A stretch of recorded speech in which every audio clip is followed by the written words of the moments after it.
जो जन्म सहस्राचे यासाठी इंद्रादिकाही महागु भेटी तो आधीनु केतुला किरीटी जे बोलोही न साहे। नमामि सद्गुरुं शांतं सच्चिदानंद विग्रहम पूर्ण ब्रह्म परानंद मीशम आळंदी वल्लभम। भगवंताच्या कृपेने सर्व साधू संतांच्या आशीर्वादाने पुण्यसलीला इंद्रायणी मातेच्या पावन तीरावर संजीवन समाधिस्थ ज्ञानोबारायांच्या या अलंकापूर नगरीमध्ये सिद्धेश्वर भगवंताच्या पवित्र अशा प्रांगणामध्ये ज्ञानेश्वर महाराजांच्या चरणाजवळ बसून वारकरी शिक्षण संस्था आणि आळंदी देवस्थान यांच्या माध्यमातून या ठिकाणी सुरू असलेली आपली नित्याची ज्ञानेश्वरी प्रवचन सेवा, या प्रवचन सेवेकरता उपस्थित सर्व भाविक भक्त श्रोते सज्जन माता भगिनी सर्वांच्या चरणी वंदन करून आपण सर्वांनी मिळून ही चिंतन सेवा करायची आहे। आवाज घुमतोय। भगवान श्रीकृष्ण परमात्मा अर्जुनांचं निमित्त करून दिव्य असा गीतेचा उपदेश आपल्या सर्वांना करतात आणि या गीतेच्या उपदेशामध्ये 6व्या अध्यायाचा आपला विचार सुरू आहे। 6व्या अध्यायामध्ये भगवान श्रीकृष्ण परमात्म्याने आपलं हृदगत अर्जुनाच्या समोर प्रगट केलेलं आहे। 6व्या अध्यायामध्ये योगाचा विचार प्रगट केलेला आहे आणि म्हणून त्या 6व्या अध्यायाचं चिंतन करत असताना ज्ञानेश्वर महाराजांनी आपली आलेली ही योगाची परंपरा अगदी सोप्या शब्दामध्ये उघड केलेली आहे।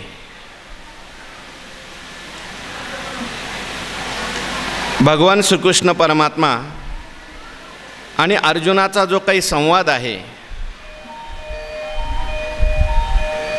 त्या संवादाचं वर्णन ज्ञानेश्वर महाराजांनी केलं आहे। भगवान श्रीकृष्ण परमात्म्याने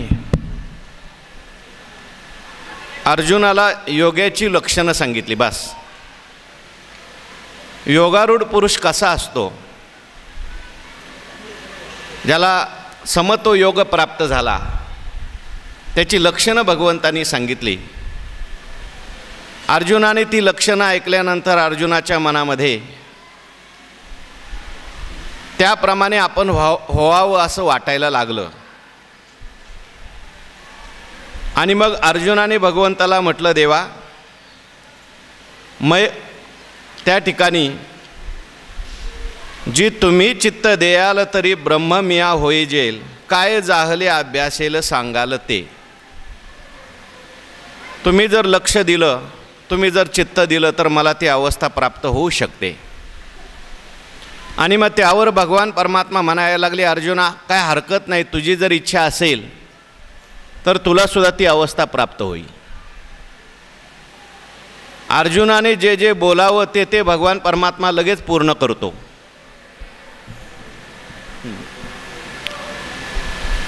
काय कारण असेल तर ज्ञानेश्वर महाराज ते कारण सांगत असताना मागच्या ओळीमध्ये सांगतात, तैसा सर्वेश्वरू बळिया सेवके मनोनी ब्रह्मही होय तो कौतुके, परी कैसा भारे आतला पिके दैवाचेनी। सर्वेश्वर आहे, बळिया आहे आणि त्याचा सेवक आहे। आता सर्वेश्वर म्हणजे काय, बळिया म्हणजे काय, याचा काल आपण विचार करून आलो आणि अशा परमात्म्याचा हा सेवक असल्यामुळे कौतुकाने सुद्धा हा सहज, कौतुकाने म्हणजे लीलेने, देवाच्या मनात आलं तर लीलेने काही गोष्टी होतात, सहज गोष्टी होतात, अशक्य असतील तरी त्या गोष्टी होतात। व्यास महर्षी म्हणतात, मूकम करोती वाचालम पंगुम लंघयते गिरीम यत्कृपातमहम वंदे परमानंद माधवम। देवाने मनात जर आणलं तर काय होणार नाही, सर्व काय होऊ शकतं। म्हणून त्या ठिकाणी भगवान परमात्मा अर्जुनाला म्हणतात, बाबा तू म्हणतोय ना ते त्या ठिकाणी होणार आहे, परी कैसा भारे आतला पिके दैवाचेनी. ज्ञानेश्वर महाराज म्हणतात की अर्जुनाच्या दैवाच्या पिकाच्या भाराने भगवान परमात्मा आतला म्हणजे लवलेला आहे. कोणत्या प्रकारचं दैव असं अर्जुनाकडे आहे, त्या दैवाचा विचार आपण केला की सामान्य दैव नाही, लौकिक दैव नाही, पारलौकिक दैव नाही, तर हे विशेष दैव, आध्यात्मिक प्रकारचं दैव आहे. तुला जमत नसेल तर त्यांना बोलव रे बाबा, तुम्ही बघा ना. दैव म्हणजे काय, तर भगवान परमात्मा प्राप्त होण्याकरता जे दैव लागतं ते विशेष दैव आहे. लौकिकामध्ये दैवाची व्याख्या वेगळी आहे. एखादी लौकिकातली गोष्ट प्राप्त झाली, मनुष्य म्हणतो माझं दैव आहे, माझं भाग्य आहे,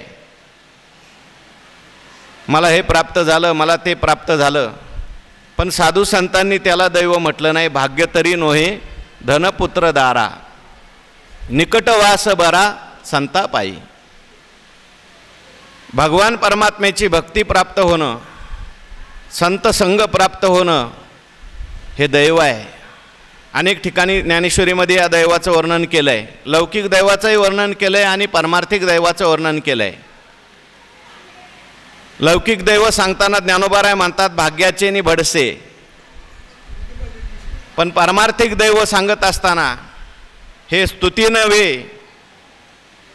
बहु असा भाग्याचा तो, ज्ञानाचा डोळा डोळसा, माझी डोळस तोच विरेशा. हे स्तुती नव्हे बहु असा भाग्याचा तो. खरं भाग्य कोणतं आहे? परमात्म्याची भक्ती प्राप्त होणं, संतांचा संग प्राप्त होणं, याहीपेक्षा परमात्मा अधीन होणं. या ठिकाणी ज्ञानेश्वर महाराज म्हणतात, परी कैसा भारे आतला पिके दैवाचेनी. त्या दैवाला काय पीक आलं, काय दैव परिपक्व झालं की भगवान परमात्मा त्या दैवामुळे, त्या दैवाच्या भारामुळे अधीन झालेला आहे. कशा प्रकारे भगवान परमात्मा अधीन झालेला आहे ते पुढच्या ओवीत सांगताय. त्या ओवीचा विचार आपल्याला आज करायचा आहे. जो जन्म सहस्राची यासाठी इंद्रादिकाही महागु भेटी, तो अधीनु केला किरीटी, जे बोलूही न साहे. ज्ञानेश्वर महाराज म्हणतात, जो जन्म सहस्राची यासाठी, आनंदे महाराज लक्ष द्या, जो जन्म सहस्राची यासाठी म्हणजे हजारो जन्म इंद्रादिक देवांनी जरी घेतले तरी इंद्रादिकाही महागु भेटी. हजार जन्म इंद्राचे झाले. इंद्रादिक म्हटलंय, ब्रह्मदेव असतील, इंद्र असतील, आणखीन काही देव असतील.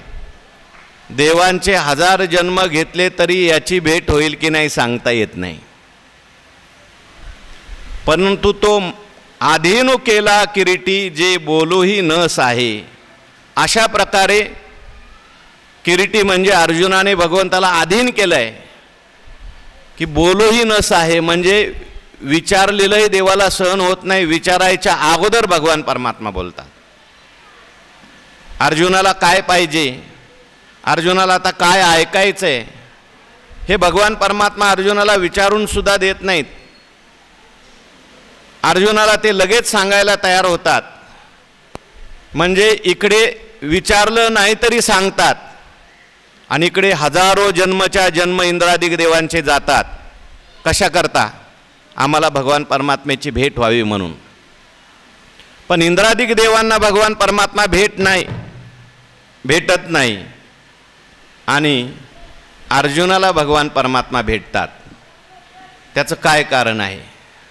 त्याचं एकच कारण आहे, अर्जुनाकडे जे पुण्य आहे, अर्जुनाचं जे दैव आहे, अर्जुनाचं जे भाग्य आहे ते इंद्रादिक देवांचं सुद्धा नाही.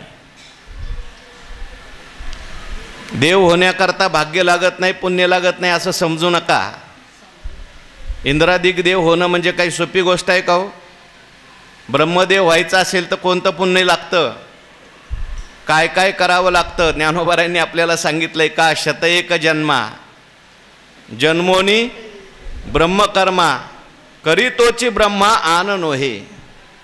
इंद्र व्हायचं असेल तरी काय सहज मनुष्य इंद्र होतो का? त्याच्याकरताही पुण्य पाहिजे.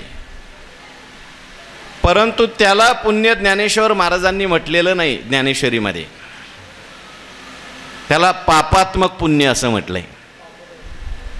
पापात्मक पाप असेल तर नरकाला जातो, पुण्यात्मक पाप असेल तर स्वर्गाला जातो.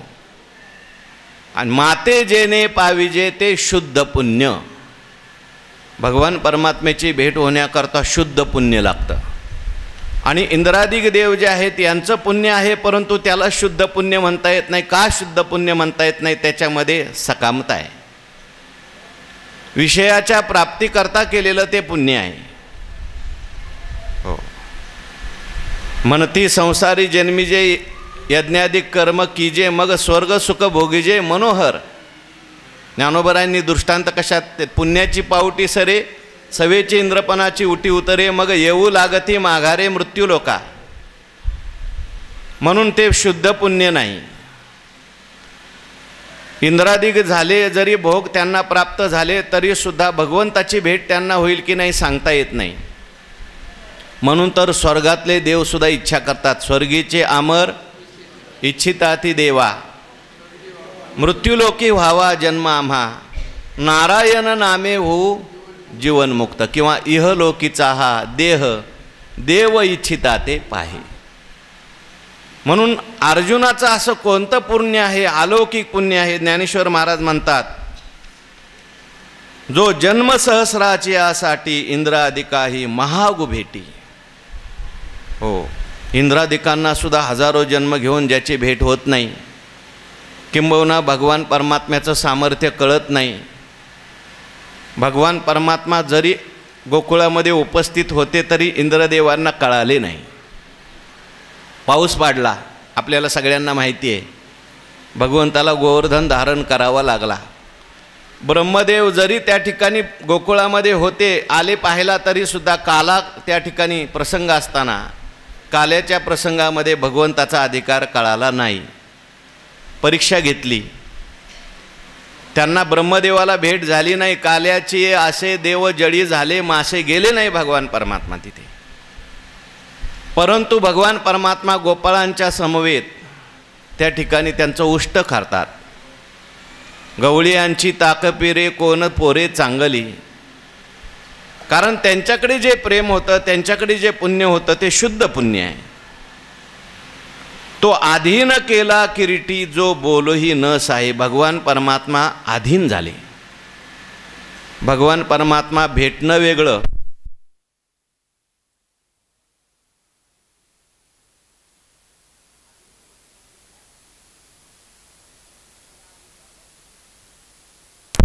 अधीन होणे म्हणजे परतंत्र होणं. आमका आमका मनुष्य आमक्या आमक्याच्या अधीन झाला. आता कोण कोण कोणाला अधीन होतं, कशाला अधीन होतं, तो स्वतंत्र विचार आहे. कोणी व्यसनाच्या अधीन होतं, कोणी एखाद्या मनुष्याच्या अधीन होतं, कोणी एखाद्या बाईच्या अधीन होतं. भगवान परमात्मा त्या ठिकाणी या अर्जुनाच्या अधीन झाला. म्हणजे भगवान परमात्म्याने आपलं स्वत्व सगळं सोडून दिलं आणि सगळं भगवान परमात्म्या अर्जुनाचं ऐकतात. कशा प्रकारे अधीन झाला? ज्ञानेश्वर महाराजांनी वर्णन केलंय. बोला ओवी कोणाला येत असेल तर. अधीन कशा? ह्या पाचाही आता अर्जुना, साव्याची झाला अधीना, कामुक जैसा अंगना अपैता कीजे. एखादा कामुक मनुष्य असतो, कामी मनुष्य असतो, आणि तो कामी मनुष्य जो आहे जसा त्या स्त्रीच्या अधीन होतो. किती अधीन होतो? किती अधीन होतं? ज्ञानोबारायांनी म्हटले, माकड गारुडियाचे जिया परी चित्त आराधी श्रियेचे तेचे नि छंदे नाचे. माकड गारुडियाचे जिया परी. ज्याप्रमाणे माकड असतं आणि तो गारुडी असतो. वैकुंठवासी धुंड महाराज उदाहरण द्यायचे. देवासाठी सुद्धा ही ओवी आली बरं का. क्रीडा मृग ज्याप्रमाणे अधीन झालेला असतो त्याप्रमाणे. मग आता तो गारुडी असतो, त्याने ते एक माकड आणलेलं असतं आणि एक माकडाची पत्नी ती आणलेली असते. त्याला खेळ करायचा असतो, लोकांना खेळ पाहायचा असतो. ज्यांना काही कामं नाहीत अशांना ते खेळ करून मनोरंजन करतात. मग तो माकड जो असतो त्याचं नाव त्याने ठेवलं असतं देवजी धसाळ, आणि माकडी त्याची पत्नी तिचं नाव रत्नी. आणि मग ती जी वानरी असते ती रुसते, आणि रुसल्यानंतर हा तिला म्हणतो देवजी धसाळ रत्नी को समजाव. मग तो उड्या मारत जातो, आणि ती माकडी जी असते तिने अंगावरती आपलं काहीतरी कापड घेतलेलं असतं, तोंड असं खाली केलेलं असतं. ज्यांनी पाहिलं असेल त्यांना जुन्या काळामध्ये होते गारुड्याचे खेळ. आणि मग तो माकड जातो, तो कापड बाजूला काढतो, मग ती परत त्याला हात असा करते, पुन्हा पुन्हा तो समजावतो, आणि हे मनोरंजन आहे. पण ज्ञानेश्वर महाराजांनी हा दृष्टांत दिलेला आहे कशाकरता? कामुक पुरुषाकरता. चित्त आराधी स्त्रियेचे तियेचे नि छंदे नाचे, माकड गारुडियाचे जियापरी. जसा तो माकड तिला त्या ठिकाणी समजावतो, अधीन झाल्यासारखा दिसतो, तसं भगवान परमात्मा सुद्धा या भक्ताच्या अधीन झालेला आहे. किती अधीन झाला? हा कोपे तरी निवांतच आहे, रुसे तरी भुजावतच आहे, नवल पिसे लागले आहे पार्थाचे देवा. वेड लागलं, वेड. एवढा मोठा विश्वाचा चालक मालक परमात्मा पण विसरला. हे देवपणाचं बिरुद जे आहे ते खुंटीवर टांगून ठेवलं. मी देव आहे हे विसरला भगवान परमात्मा. आणि अर्जुनाने सांगितलं नाही देवा, आता माझं सारथी तुम्ही झालं पाहिजे. झाले सारथी. अर्जुनाने जे जे म्हणावं ते भगवान परमात्मा करतात. म्हणून कशाकरता मी बोललो की हे सगळं तो अधीन केला किरीटी, जे बोलूही न साय. बोलणं सुद्धा सहन होत नाही देवाला. अर्जुनाने हे सांगावं आणि अर्जुनाने ते सांगावं. हो, न सांगता करी सर्व काम, भक्त समागमे सर्व भावे हरी, न सांगता करी सर्व काम. आणि असा तो अधीन असल्यामुळे देव काय बोलतात बघा. मग ऐका जे पांडवे मनितले ब्रह्म म्या व्हावे, ते अशेषही देवे अवधारिले. मग ऐका. ज्ञानेश्वर महाराज ऐका म्हणतात, झोपू नका, इकडं तिकडं बघू नका.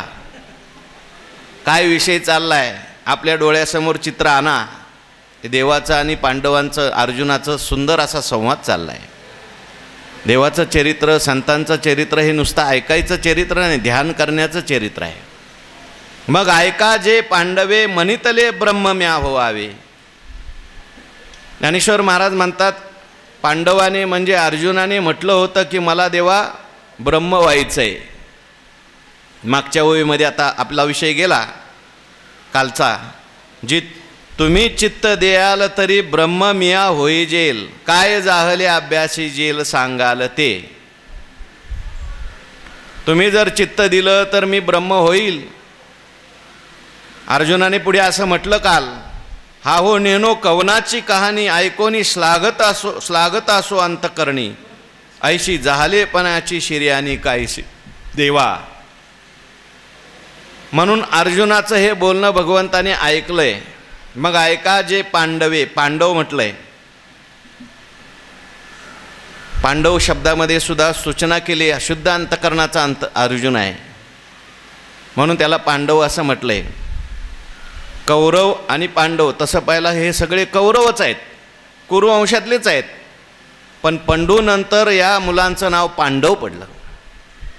पंडूचं विशेष कर्तृत्व त्याहीपेक्षा या मुलांचं विशेष कर्तृत्व, म्हणून पांडव झाले. सद्गुणी होते सगळे आणि ते कौरवच राहिले.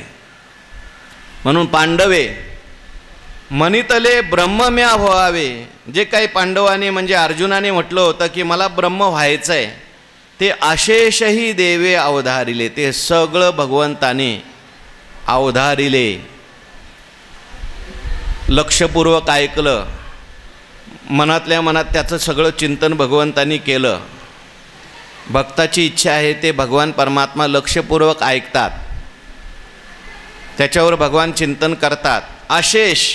आशेष म्हणजे सर्व भगवान परमात्म्याने काय काय याची इच्छा आहे, नेमकं याला काय व्हायचं आहे, याचा हेतू काय आहे, हे सगळं आशेषही देवे अवधारिले. आणि मग पुढं काय केलं, ते तर ऐसेची एक विचारिले, जे या ब्रह्मत्वाचे डोहळे जाहले, परी उदरा वैराग्य आहे आले बुद्धीचिया. ते तर ऐसेची एक विचारले. आणि मग भगवान परमात्मा थोडा विचार करायला लागले. आता देवाने काय विचार केला हे कोण सांगते आपल्याला? माऊली सांगतात.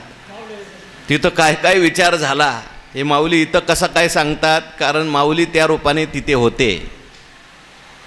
श्रीकृष्ण भगवान म्हणजे माऊलीच आहेत, म्हणून तिथं कोणता कोणता विचार आला,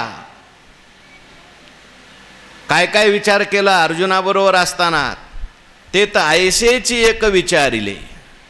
मनात विचार करायला लागले भगवान परमात्मा. जो या अर्थी ज्या अर्थी हा अर्जुन आता ब्रह्म करा असं म्हणतोय, त्या अर्थी अर्जुनाच्या मनात काय चाललंय विचार करायला लागले. मनितले जे या ते तर ऐसेचे एक विचारले, जे या ब्रह्मत्वाचे डोहळे जाहले, परी उदरा वैराग्य आहे आले बुद्धीचिया. भगवान विचार करायला लागले आणि भगवान म्हणतात आता याला डोळे लागलेले आहेत. कशाचे डोळे लागले? याला ब्रह्म होण्याचे डोळे लागलेले आहेत.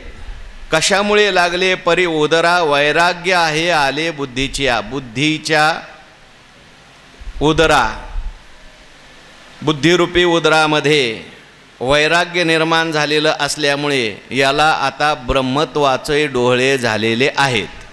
असा सरळ अर्थ आहे. ज्ञानेश्वर महाराजांची एक हातोटी आहे. समजून सांगायचं असेल तर एखादा रूपक करून समजून सांगायचं, आणि रूपक जे असतं ते आपल्याला कळण्यासारखं असतं. डोहळे आपल्याला कळण्यासारखे आहेत. आताच्या माणसांना कळतील की नाही सांगता येत नाही, पण पूर्वीच्या काळामध्ये हा प्रकार जास्त होता. अजूनही आहे खेडेगावामध्ये.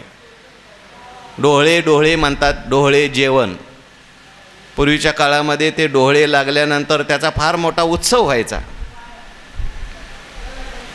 तेव्हा हे जे डोहळे असतात ते डोहळे इथे इच्छा म्हटलं नाही बरं का, डोहळे म्हटलेलं आहे. इच्छा वेगळी आहे आणि डोहळे वेगळे आहे. डोळे कोणाला होतात, का होतात, कसे होतात याचा विस्ताराने विचार आहे. आपल्याला सगळं माहिती आहे. कोणाला कशाचे डोळे होतात, कोणाला कशाचे डोळे होतात. तर जी गर्भवती स्त्री असते तिच्या उदरामध्ये तो गर्भ त्याला कळायला लागलं की असं म्हणतात तिला डोहळे होतात. तुकाराम महाराजांचा अभंग आहे काय, गर्भाची आवडी मातेचा डोहळा. गर्भाची जी आवड असते त्याप्रमाणे मातेला डोहळा होतो. डोहळा म्हणजे इच्छा होते तिला. जसा गर्भ असेल तसे डोळे होतात बरं का. कोणाला कशाचे होतील, कोणाला कशाचे होतील. काही लोकांना माती खाण्याचे होतात, काही लोकांना आंबट खाण्याचे होतात. साधू संतांनी अशा डोळ्यांचं वर्णन केलेलं नाही. पुराणामध्ये अनेक लोकांच्या डोळ्यांचं वर्णन आलं आहे. जिजाबाईंना छत्रपती शिवाजी महाराजांच्या मातोश्री त्यांना डोहळे झाले. त्या हातामध्ये तलवार घ्यायच्या शिवाजी महाराज पोटात असताना आणि म्हणायच्या आणा औरंगजेबाला, मारूनच टाकते. डोळे झाले होते, शिवाजी महाराज पोटामध्ये होते. आपल्याला रामायणामध्ये नामदेव महाराजांनी डोळ्यांचं वर्णन केलं आहे. तिन्ही राण्या गर्भवती झाल्यानंतर दशरथ महाराज त्यांच्या घरात गेले प्रत्येकीच्या, आणि मग डोळे विचारलेले आहेत, तुम्हाला काय डोळे झाले? हो. कौशल्येचे डोळे सांगितलेत कौशल्येने. हो. आणि रे धनुष्य मारीन रावणा, लंका बिभीषणा देईन मी. डोळे हो भरत त्या ठिकाणी होते, त्यामुळे मी सेवा करीन असे डोळे झाले. तेव्हा हे जे डोळे आहेत, जसा आतमध्ये गर्भ असतो त्याची आवड असते त्याच्यानुसार डोळे होतात. आता इथे ज्ञानोबारायांनी रूपक केलंय, अर्जुनाला कशाचे डोळे झालेले आहेत बघा ओवी, जे या ब्रह्मत्वाचे डोहळे जाहले, याला ब्रह्मत्वाचे डोळे झाले, ब्रह्म होण्याचे डोळे झालेले आहेत. ब्रह्म होण्याचे डोळे प्रत्येकाला होत नाहीत, चांगले डोळे होत नाहीत. ज्ञानेश्वरीमध्ये अनेकांचे अनेक डोळे सांगितलेत. सांगा आता ज्ञानेश्वरी पाठवाले कोणाकोणाचे डोळे सांगितले? हो, निदैवी माणसाचे डोळे सांगितले. प्राप्तीचे वेळे निदैवा आंधळेपणाचे डोळे. प्राप्तीची वेळ जवळ आली की त्या निदैवी माणसाला आंधळेपणाचे डोळे होतात. आपण मागे विचार करून आलो, आंधळा मनुष्य कसा चालत असेल म्हणून तो डोळे झाकून चालतो आणि धन तसंच निघून जातं. हो, आणखीन डोळे सांगितले. देवाला सुद्धा डोळे होतात. कधी होतात? भगवान परमात्मा म्हणतात, तो पाहावा हे डोळे, मनोनी अचक्षुषी मज डोळे, हातीचे नि लीला कमळे पूजुतया ते. भगवान म्हणतात मला डोळे होतात. कोणते डोळे होतात देवाला? भक्ताला पाहावं. आणि म्हणून मला त्या तसं पाहायला गेलं तर डोळे नाहीत, पण मी डोळे धारण करतो. मला हात नाही, मी हात धारण करतो. डोळे, अनेक डोळे आहेत. अर्जुनाला पहिले पुढे डोळे होणार आहेत. आणखीन हे 6व्या अध्यायातले 11व्या अध्यायात अर्जुनाचे डोळे वेगळे आहेत. विश्वरूप पाहण्याचे डोळे. काय? तुझे विश्वरूप आघवे जरी जानसी माझे डोळे आगळे, बरं का, तरी आरतीचे डोहळे पूर्वी देवा, असं पुढे आलेलं विश्वरूपाच्या संबंधाने. म्हणून भगवान परमात्मा या ठिकाणी, ज्ञानेश्वर महाराज या ठिकाणी सांगतात, भगवान परमात्मा विचार करायला लागले. ते तर ऐसेची एक विचारिले, जे या ब्रह्मत्वाचे डोहळे झाले. मग या ब्रह्मत्वाचे डोहळे जे आहेत ते सगळ्यांना होत नाहीत. ब्रह्मत्वाचे डोळे होण्याकरता जसं तिकडे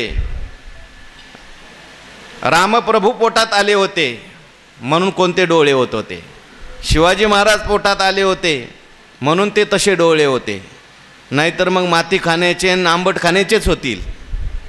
तेव्हा ब्रह्मत्वाचे डोळे होण्याकरता पोटात गर्भ कोणता पाहिजे? ब्रह्मत्वाचे डोळे कोणालाही होत नाहीत. बहुतेक माणसाला काय अमुक होण्याचे डोळे होतात, श्रीमंत होण्याचे डोळे असतात काही लोकांना. आपल्याला श्रीमंत झालं पाहिजे कारण गर्भ तसा असतो. काही लोकांना ठीक आहे, मृत्यूलोकातले भोग नको, आपल्याला इंद्रदेव व्हायचं आहे, ब्रह्मदेव व्हायचे आहे, असे डोळे होतात. काहींना लोकांतर जाण्याचे डोळे होतात. पण या ठिकाणी मात्र कुठले डोळे झालेले आहेत? ब्रह्मत्वाचे डोळे. म्हणजे ब्रह्म होण्याचे डोळे आहेत. सामान्य माणसाला होत नाहीत. पामराला ब्रह्मत्वाचे डोळे होत नाहीत. विषयी माणसाला ब्रह्मत्वाचे डोळे होत नाहीत. जिज्ञासू जो आहे अशा माणसाला कायमी उद्धार पावेन, काय कृपा करील नारायण, ऐसे तुम्ही सांगा संतजन, करा समाधान चित्त माझे. म्हणून अर्जुनाला या ठिकाणी डोळे झाले. तेव्हा अर्जुनाच्या उदरामध्ये, अर्जुनाच्या पोटामध्ये गर्भ कोणता आहे? का अर्जुनाला असे डोळे झाले? हो, ज्ञानोबाराय त्या ठिकाणी सांगतात, ब्रह्मत्वाचं डोळं झालं त्याला कारण आहे, परी उदरा वैराग्य आहे आले बुद्धीच्या. पोटामध्ये गर्भ जो वाढायला लागलेला आहे तो वैराग्याचा आहे. कोणत्या पोटामध्ये? बुद्धीच्या. वैराग्य नावाचा गर्भ कोणत्या पोटात पाहिजे? बुद्धीच्या पोटात पाहिजे. शरीरात वैराग्य नको, मनात वैराग्य नको, इंद्रियात वैराग्य नको. जेव्हा ते बुद्धीत असलेलं वैराग्य असेल त्यावेळेस त्याला ब्रह्मत्वाचे डोळे होतात. वैराग्य नावाचा जो गर्भ आहे तो आला पाहिजे. ब्रह्मज्ञान मला प्राप्त व्हावं किंवा मी ब्रह्म व्हावं असं कोणालाही वाटत नाही. त्याच्याकरता वैराग्यवान असावा लागतो. विरक्ती वाचोनी कही ज्ञानाशी तगनेची नाही, हे विचारोनी ठाई ठेविले देवे. वीत रागते सारिखा जोडोनी ठेविला सका, तो अगविया भूमिका अवघिया भूमिका सवे चाले. ते हे विषय वैराग्य आत्मलाभाचे भाग्य, जेने ब्रह्मानंदा योग्य होती. जे ही ओळी फिट बसली बघा. म्हणून ब्रह्मत्वाचे डोळे. आता ब्रह्मत्व आपण काल विचार करून आलोय. ब्रह्म ब्रह्म म्हणजे काय? परमात्मा स्वरूपालाच ब्रह्म म्हणतात. काय आपण काल ओळी म्हटली ना, ययाची नाव चौथा पुरुषार्थ गा. या ब्रह्मत्वाशीची पार्था सायुज्याशी व्यवस्था, यया नाव चौथा पुरुषार्थ गा. ब्रह्मत्व ब्रह्मत्व म्हणजे काय? मोक्ष. म्हणून ब्रह्मत्वाचे डोळे झाले. ते ब्रह्मत्वाचे डोळे कोणालाही होत नाही, वैराग्यवानालाच होतात. कारण जोपर्यंत संसारातल्या विषयांची आसक्ती आहे, विषय गोड लागत असतात, तोपर्यंत त्याला ब्रह्म व्हावं असं वाटत नाही. लोक उलट म्हणतात, यांना काय वेडेपणाचे डोळे लागलेले आहेत, ब्रह्म काय, माया काय, परमात्मा काय. अहो मनुष्य देह एवढा प्राप्त झाला आहे, खायचं प्यायचं मजा करायचं. म्हणून ल्यावे खावे बरे असावे सदैव, ते अंतर्नेनती बापुडे. म्हणून अगत्य सेवने गडे सांगे, पूय पंखीचे किडे काय चिळशी घेती. म्हणून त्यांना ब्रह्मत्वाचे डोळे होत नाहीत. बरं इथले विषय सोडा, ज्यांना परलोकातल्या विषयाचं आकर्षण आहे त्यांना तरी ब्रह्मत्वाचे डोळे आहेत का हो? ओवी म्हणून आलो ना आपण, म्हणती संसारी जन्मी जे, त्यांनाही ब्रह्मत्वाचे डोळे होत नाहीत. ज्याला आहिकीचे का परलोकीचे भोग पायिक झाली या इच्छेचे, परी भोगावे हे न रुचे मना माझे. हो काय वैराग्याच्या व्याख्या सांगितल्या ज्ञानेश्वर महाराजांनी. नुसतं आपण ऐकायचं आणि सांगायचं. हो, हा त्रिवर्ग ऐसा सांडणे, जैसे वमुनी असूनी आत्ताची गेले. बोला पूर्ण करा ओवी. हा त्रिवर्ग ऐसा सांडणे, जैसे वमुनी असूनी आत्ताची गेले. उठले नि वैराग्य जेने. हा त्रिवर्ग ऐसा सांडणे. योग यायचा अजून पुढं, थांबा वया सांगा. उठले नि वैराग्य जेने, हा त्रिवर्ग ऐसा सांडणे, जैसे वमुनी असूनी आत्ताची गेली. आणखीन सांगा. विषय रांधिली रस सोय, जेवणारा ठावी होय, तो ताटची सांडूने जाय जे आपरी. खूप वया सांगता येतील. तैशी समजता जाणी जे जे अनित्यता, ते वैराग्य दवडिता पाठी लागे. तैशी संसार या समजता. म्हणून अशा प्रकारचं वैराग्यरूपी गर्भ वाढतोय. आणि म्हणून त्याचे डोळे काय, जे या ब्रह्मत्वाचे डोळे जाहले, परी उदरा वैराग्य आले बुद्धीच्या. याचा विचार आपल्याला करायचा आहे.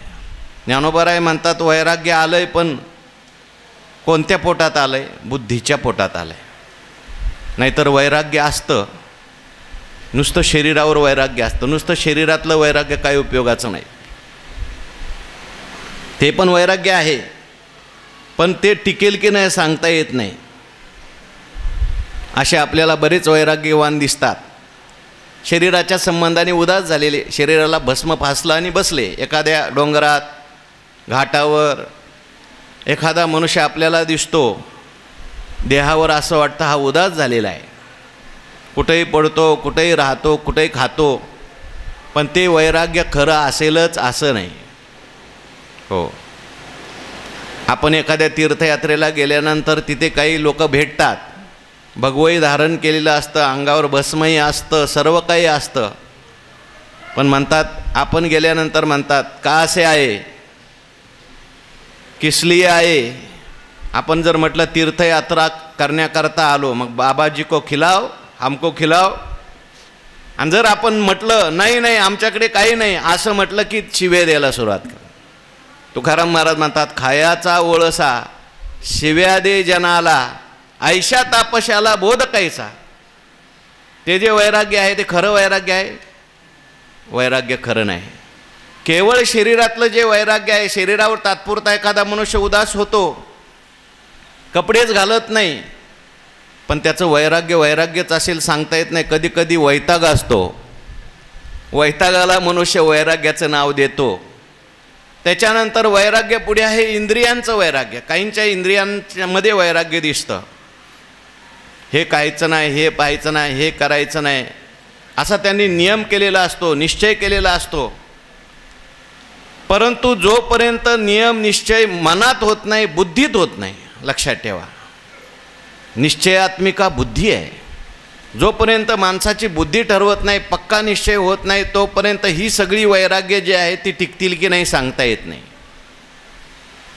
मनातलं वैराग्य सुद्धा टिकत नाही, इंद्रियांचं वैराग्य सुद्धा टिकत नाही, शरीराचं वैराग्य सुद्धा टिकत नाही. पण बुद्धीचा निश्चय झालेला असेल आणि मग हे सगळं वैराग्य असेल.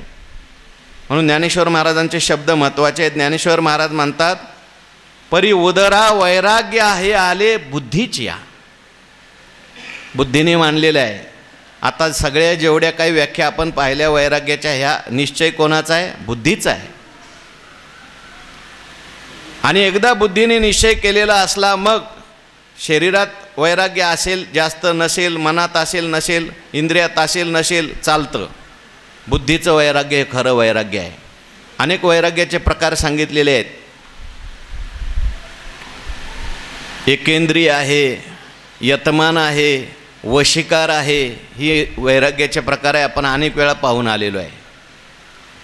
क्षणिक वैराग्य आहे काही लोकांचं, क्षणिक वैराग्य, स्मशान वैराग्य, प्रसूती वैराग्य, ही सगळी वैराग्याचे प्रकार आहेत. काही लोकांना वैराग्य निर्माण होतो, कुठं स्मशान वैराग्य असतं. म्हणजे त्या स्मशानात गेल्यानंतर प्रेत जळत असतं, त्यावेळेस लोकांची चर्चा तुम्ही ऐका. काही नाही हो, माणसाचं जीवन म्हणजे पाण्याचा बुडबुड आहे. म्हणजे काय घेऊन यायचं आणि काय न्यायचं आहे असं वाटतं. काय तुकाराम महाराजच झाला. पण जोपर्यंत ते प्रेत जळत नाही आणि ओढा ओलांडत नाही, तोपर्यंत ओढ्याच्या अलीकडे आला, माझं तुझं करायला सुरुवात करतो. हे वैराग्य खरं वैराग्य आहे का? स्मशान वैराग्य आहे. इंद्रियामध्ये तेवढ्यापुरतं वैराग्य दिसून येतं. हो, आपण मागे पाहून आलो. मत्स्य धरोनिया मनी बक बैसला असे ध्यानी. मासा जो आहे, तो बगळा जो आहे, तो डोळे झाकून बसलाय. जसं काय खूप मोठा वैराग्यवान आहे, पण कुठपर्यंत मासा जवळ येत नाही तोपर्यंत. हे वैराग्य खरं वैराग्य नाही, बुद्धीचं वैराग्य. म्हणून ज्ञानोबाराय या ठिकाणी सांगतात, परी उदरा वैराग्य आहे आले बुद्धीच्या. असं वैराग्य कुठं पाहायला मिळेल? अर्जुनाच्या बुद्धीत आलंय आता वैराग्य. हो, अर्जुनाच्या ठिकाणी अशा प्रकारचं वैराग्य होतं. आपण आणखीन मागे चरित्र पाहिलं आहे अर्जुनाचं. स्वर्गामध्ये गेलेले असताना त्या ठिकाणी उर्वशी आली, हात जोडले. उर्वशीने सांगितलं, हे तुमचे सगळे नियम मृत्यूलोकातले आहेत, आमच्या इकडं काही नाही तसा नियम. माता नाही, पिता नाही, काही नाही, मुलगा नाही, कोणी नाही. उलट तू माझा स्वीकार केला नाही तर मी तुला शाप देईल. अर्जुन म्हटला, शाप दिला तरी चालेल, पण मी पाप करणार नाही. आणि तो स्वीकारला. म्हणून तो शापसुद्धा उपयोगाला आला, नपुसक होण्याचा शाप. पुढे विराटाच्या नगरीमध्ये असताना सुद्धा त्या विराटाने सांगितलं, माझी कन्या आहे, हिचा स्वीकार तुम्ही करा, उत्तरा. तिला तुम्ही संगीत शिकवलं, तिला तुम्ही आवडता. ते म्हटले, नाही, मी तिचा गुरु झालो आणि आता तिची माझ्याविषयी गुरुबुद्धी आहे, म्हणून मुलाकरता स्वीकारलं. सांगायचं काय? वैराग्य आहे. न कांक्षे विजयम कृष्ण न च राज्यम सुखानीच. ही भाषा कशाची आहे सांगा? वैराग्याची भाषा आहे. म्हणून भगवान म्हणतात, एरवी दिवस तरी आपुरे परी वैराग्य वसंताचे नि भरे. जे सोहम भाव महुरे मोडोनी आला. पण भगवान परमात्मा म्हणतात, अजून दिवस अपुरे आहेत. जरी याला डोळे झालेले असले तरी डोळे झाल्या झाल्या लगेच जन्म होतो का? का दिवस भरावे लागतात? पूर्ण दिवस भरावे लागतात. आता हा आपलाच विषय घरचा. एरवी दिवस तरी आता ह्या अर्जुनाला ब्रह्मत्वाचे डोळे झाले, अर्जुनाला ब्रह्मत्वाचे डोळे झाले त्याचं कारण उदरामध्ये वैराग्याचा गर्भ आलाय. पण लगेच ब्रह्मत्व होईल का? नुसतं वैराग्य आलं की झालं का लगेच ब्रह्म? वैराग्य हे साधन आहे. वैराग्य झाल्यानंतर लगेच ब्रह्म नाही होत. वैराग्य आल्यानंतर पुढे आणखीन काही प्रक्रिया सांगितल्या. विवेक, वैराग्य, मोक्षत्व आणि समाधी षट संपत्तीचा विचार आहे. पुढं आणखीन साधनं सांगितली. श्रवण पाहिजे, मनन पाहिजे, निधिध्यासन पाहिजे, तत्वम पदार्थ शोधन पाहिजे. तर पुढे त्या ठिकाणी वैराग्य फलद्रूप होतं. नाही तर वैराग्य वैराग्यच राहतं. वैराग्याचे भाग्य, त्या वैराग्याला सुद्धा भाग्य यावं लागतं. संत संग हाची लाग, संत संगतीत जावं लागतं. नुसतं वैराग्य असेल आणि संतांच्या संगतीत गेलाच नाही, श्रवण केलंच नाही, ते वैराग्याचा पुढं वैताग होतो. मग अहो मी उपाशीच राहिलो, एकाच पायावर उभा राहिलो, एवढे कष्ट शरीराला घेतले. अरे घेतले म्हणून काय झालं? श्रवण केलंस का? ब्रह्मत्व प्राप्त झालं का? भगवंताची प्राप्ती झाली का? झाली जर नसेल तर नुसतं वैराग्य काय करता? त्या वैराग्याचा सुद्धा कंटाळा येईल पुढे. म्हणून ज्ञानोबाराय या ठिकाणी सांगतात, एरवी दिवस तरी अपुरे. ठीक आहे, अजून थोडंसं दिवस आहेत. परी वैराग्य वसंताचे ने भरे, जे सोहम भाव महुरे मोडोनी आला.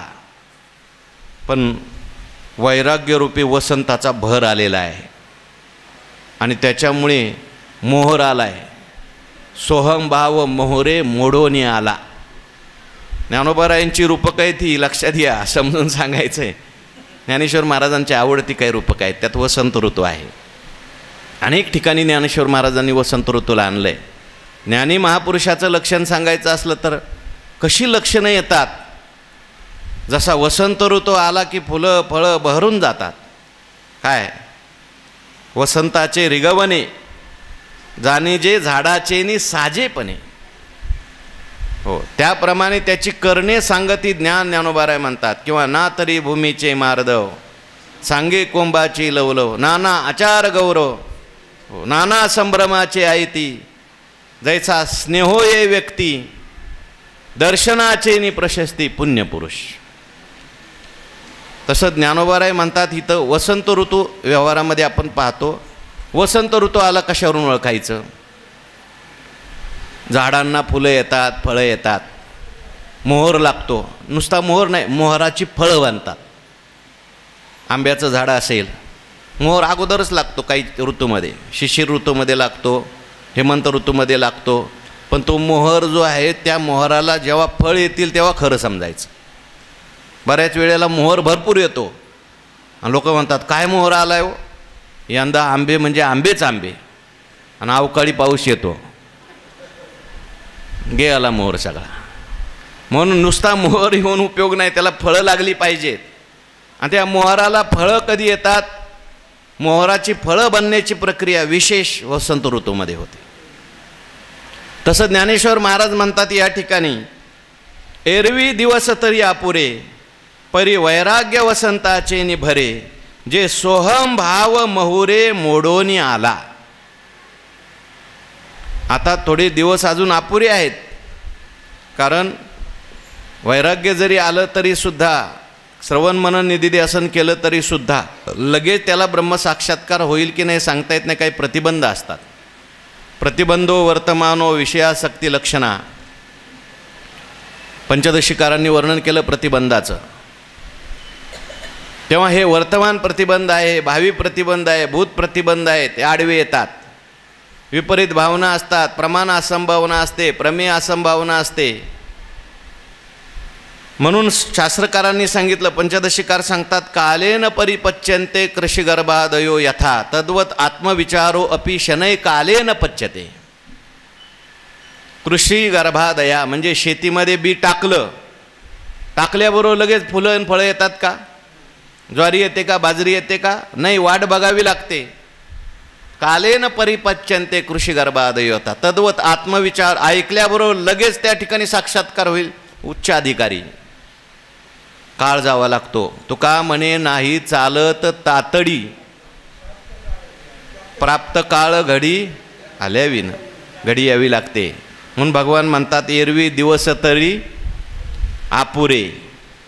जरी दिवस अपुरे असले तरी सुद्धा लवकर होणार आहे. ज्ञानोबाराय म्हणतात परी वैराग्य वसंताचे नि भरे. वैराग्यरूपी वसंत ऋतूचा भर आलेला आहे. आणि त्याच्यामुळे जे सोहम भाव महुरे मोडोनी आला. सोहम भाव हा मोहर आहे, वैराग्य हा वसंत ऋतू आहे.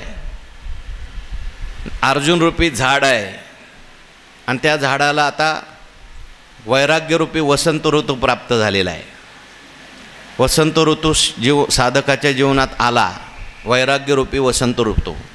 काही ठिकाणी संतांना वसंत ऋतू म्हटले. ज्ञानोबारायांनी एक उदाहरण दिले.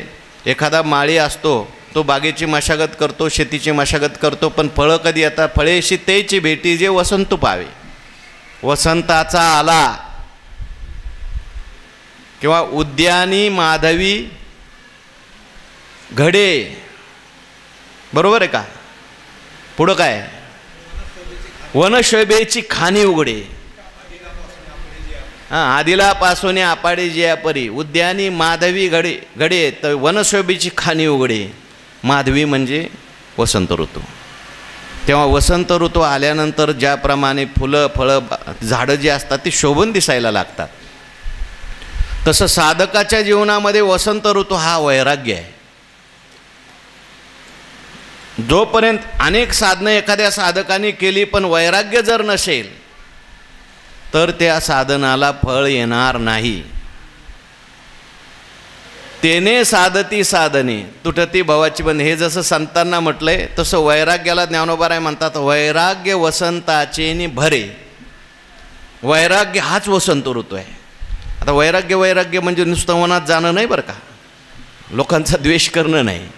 वैराग्य म्हणजे रागद्वेष रहित होणं, वाईट गोष्टींचा त्याग करणं, आसक्ती सुटणं म्हणजे वैराग्य. आणखीन वैराग्याची एक व्याख्या मी वाचली, मला खूप आवडली. वैराग्य म्हणजे विशेष राग निर्माण होणं, देवाविषयी प्रेम निर्माण होणं, हा सुद्धा वैराग्यच आहे. तेव्हा वैराग्य वसंताचे नि भरे, याला आता हा वैराग्यरूपी वसंत ऋतू. वैराग्याला वसंत ऋतू का म्हटलं त्याच्यासाठी मी बोललो. जसं वसंत ऋतू आल्यावर फुलं आणि फळं येतात, तसं वैराग्य जीवनामध्ये आल्यानंतर हे ब्रह्मज्ञानरूपी फल पुढे प्राप्त होतं. आपण वया म्हणून आलो. म्हणून ज्ञानोबाराय या ठिकाणी म्हणतात वैराग्य वसंताचे नि भरे, जे सोहम भाव महुरे मोडोनी आला. सोहम भाव हाच कोणी मोहर लागला. मोहर जसं आंब्याला मोहर लागला ना, मी सांगितलं नुसता मोहर लागून उपयोग नाही. मोहर लागावा लागतो. मोहर आल्याशिवाय पुढे फळं येत नाहीत. पहिली फुलं, तोच फुलं म्हणजे मोहर. पण नुसता मोहर असून उपयोग आहे का? तो मोहर आल्यावर लोक म्हणतात भरपूर आंबे येणार, भरपूर आंबे येणार. पण जेव्हा त्या मोहराची अशी छोटी छोटी फळं तयार होतात आणि मग वसंत ऋतू आल्यानंतर ती मोठी होतात आणि मग त्याला एखादी उन्हाची तिरीप लागली की पिकतात आणि मग आंबा खायला. तोपर्यंत आंबा नाही, कच्चा आंबा किंवा काय मोहरामध्येच गाळतात. तुकाराम महाराज म्हणतात कितीतरी झाडाला मोहर येतो, मोहरा ऐशी फळे, पण फळं तेवढी येत नाहीत.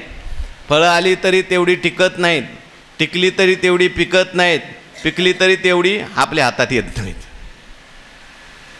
म्हणून इथे वैराग्यरूपी मोहर आहे. वैराग्यरूपी वसंत ऋतू आलेला असल्यामुळे या ठिकाणी मोहर कोणता? सोहम भावाचे नि मोहरे. सोहम भाव मोहरे मोडून आला. मोडून आला म्हणजे भरपूर सोहमभावाची आता ह्याला इच्छा निर्माण झाली. मला ब्रह्म व्हायचं आहे म्हणतोय, मला त्या ठिकाणी ज्ञान पाहिजे म्हणतो, मला ब्रह्म करा देवाला असं म्हणतोय. हा जो सोहमभाव त्याच्या मनात निर्माण झाला, इच्छा निर्माण झाली. ही इच्छा कशामुळे निर्माण झाली? मागे वैराग्य वसंताचा भर आहे. जे सोहमभाव मोहरे मोडोनी आला. म्हणून सोहम तो परमात्मा मी आहे, यालाच ब्रह्मत्वाची इच्छा असं म्हणतात. हो, ऊर्ध्वमुखे आळविला सोहम शब्दाचा नादू, पण सोहम भाव मोहोरे मोडून आला, मनोनी प्राप्ती फळे फळता, यासी वेळ न लागेल आता, होय विरक्तो ऐसा अनंता भरवसा झाला. म्हणून आता भगवान परमात्म्याला ज्ञानेश्वर महाराज म्हणतात भरोसा झाला, देवाला भरोसा झाला. कशाबद्दल भरोसा झाला? खात्री पटली, विश्वास वाटला. कशाचा झाला, कोणाला झाला, का झाला, कसा झाला, फार विचार त्याच्यावर आहे. ज्ञानोबाऱ्यांची एक एक ओवी आहे ती. म्हणून प्राप्ती फळे फळता. आता फळ कोणतं प्राप्त होणार आहे? सोहमभाव मोहोरा झाला. झाड आहे, वसंत ऋतू सांगितला, मोहर सांगितला, पण फळ नाही ना सांगितलं. कोणतं फळ याला प्राप्त होणार आहे? म्हणून प्राप्ती फळे फळता, यासी वेळ न लागेला आता. आता प्राप्तिरूपी फळ याला प्राप्त होण्याकरता याला वेळ लागणार नाही. होय विरक्तो ऐसा अनंता भरवसा जाहला. अनंता भरवसा झाला. काय भरवसा झाला? हा आता विरक्त झालाय असा भरवसा झाला. देवाला भरोसा झाला की आता अर्जुनाला वैराग्य निर्माण झालेलं आहे, आणि वैराग्य निर्माण झालेलं असल्यामुळे आता याला प्राप्तिरूपी फळ प्राप्त होण्याकरता वेळ लागणार नाही. फळ कोणतं सांगितलं? प्राप्ती. आता कशाची प्राप्ती, कोणाची प्राप्ती, कशाला म्हणायचं प्राप्ती? प्राप्तीला फळ म्हटलं आहे. ज्ञानेश्वर महाराजांचे काही पारिभाषिक शब्द आहेत, त्याच्यापैकी प्राप्ती शब्द आलेला आहे अनेक ठिकाणी. ज्ञानेश्वर महाराज प्राप्ती कशाला म्हणतात? ज्ञानेश्वर महाराज निज कशाला म्हणतात? निज म्हणजे आपली निज नाही, निज म्हणजे आत्मस्वरूप. तसं ज्ञानेश्वर महाराज प्राप्ती कशाला म्हणतात? सांगा प्राप्तीच्या ओव्या. प्राप्ती कशाला म्हणतात? ज्ञानोबाराय म्हणतात, अनेक ठिकाणी भगवान परमात्मा अर्जुनाला म्हणतात प्राप्ताचे चिन्ह. तुला मी आता सांगतो प्राप्ताचे चिन्ह. देखे प्राप्तार्थ जरी जाहले, निष्कामता पावले. प्राप्ती. तर प्राप्ती म्हणजे काय? प्राप्तेही पुरुषे इंद्रिय लाळिली कौतुके. तर प्राप्ती फळ. प्राप्ती म्हणजे ज्याला परमात्मा स्वरूपाचा साक्षात्कार झाला तो प्राप्त पुरुष. प्राप्ती रूपी फळ किंवा प्राप्ती हेच फळ. परमात्मा स्वरूपाची प्राप्ती याला होणं हे फळ आता याला होणार आहे. काही ठिकाणी अप्राप्ताची प्राप्ती असते, काही ठिकाणी अप्राप्ताची अप्राप्तीच राहते, काही ठिकाणी प्राप्ताची प्राप्ती असते. आता परमात्म्याची प्राप्ती अप्राप्ताची प्राप्ती का अप्राप्ताची अप्राप्ती का प्राप्ताची प्राप्ती? परमात्मा स्वरूपाची प्राप्ती काय आहे? प्राप्ताची प्राप्ती. प्राप्ताची कशी काय प्राप्ती? काही गोष्टीत प्राप्त असतात पण पुढे अप्राप्त होऊन जातात. उदाहरणार्थ स्वप्न आहे, स्वप्न पडलं, स्वप्नात हांडा सापडला, प्राप्त आहे. कुठपर्यंत? झोपेत आहे तोपर्यंत. जागा झाला की हांडा आणायला जातो का? नाही. म्हणजे ती प्राप्ती जी आहे काय प्राप्ती नाही, ती त्याला फळ नाही. म्हणून संसार वृक्षाचं वर्णन केलं भगवंतानी 15व्या अध्यायामध्ये. आणि अर्जुनाने भगवंताचा हात धरला. देवा अहो एवढा संसार वृक्ष तुम्ही सांगितला, एक सांगायचं राहून गेलं. हो, जसं काही काही हुशार सुरते असतात ना, ते म्हणतात हो तुमची एक ओवी राहून गेली, या ओवीवर तुम्ही काहीच नाही बोलले. तसं अर्जुनाने देवाचा हात धरला. म्हटले देवा सगळा संसार वृक्ष एवढा मोठा सांगितला आणि फळ कुठं सांगितलंस? विसरला वाटतं. सांग लवकर फळ सांग. भगवान म्हणले मी विसरलो नाही, मी विसरायला काय सामान्य महाराज आहे का काय? अरे बाबा मी सांगितलं नाही त्याचं कारण यया फळ ना चुंबिता फूल ना तुरंबिता. जे काही पंडुसुता रुखच्या ह्याला फळ नाही. काही काही झाडं अशी असतात की त्याला फळ नाही, शोची झाडं असतात नुसती, त्याला फुलंही येत नाही फळही येत नाही, फक्त शोसाठी ठेवतात काय काय लोक.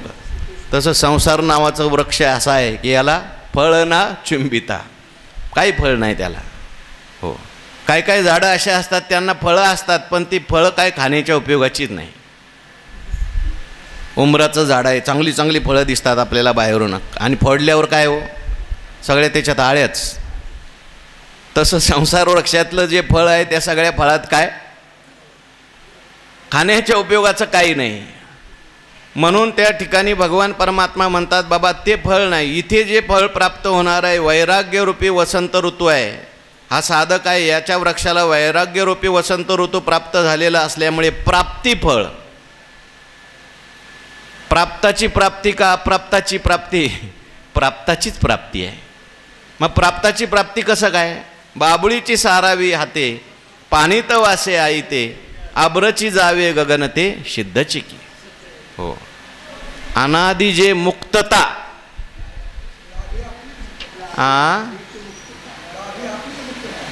नाही, अनादि जे मुक्तता आपुली असे पंडुसुता, ती पण ओवी आहे. आपलीच मुक्तता आहे असं वर्णन केलंय शास्त्रामध्ये. मुक्त असलेलाच मुक्त होतो. विमुक्तस्य विमुच्यते, मुक्तच आहे तो, मुक्त होता परी अज्ञानाने तो बद्ध झालेला आहे. म्हणून प्राप्ताची प्राप्ती. मग प्राप्ताची प्राप्ती उदाहरण दिलं त्यांनी. आपला चष्मा जो आहे तो वर डोक्यावर ठेवला आणि माझा चष्मा कुठे आहे, माझा चष्मा कुठे आहे, भ्रांती झाली. एका नातवानी सांगितलं आरशात बघा, आरशात बघितलं की दिसला, अरे माझा चष्मा माझ्या जवळच आहे. तसं तुझं आहे तुझं पाशी. तैसा हृदयामध्ये मी रामू, सर्व सुखाचा आरामू.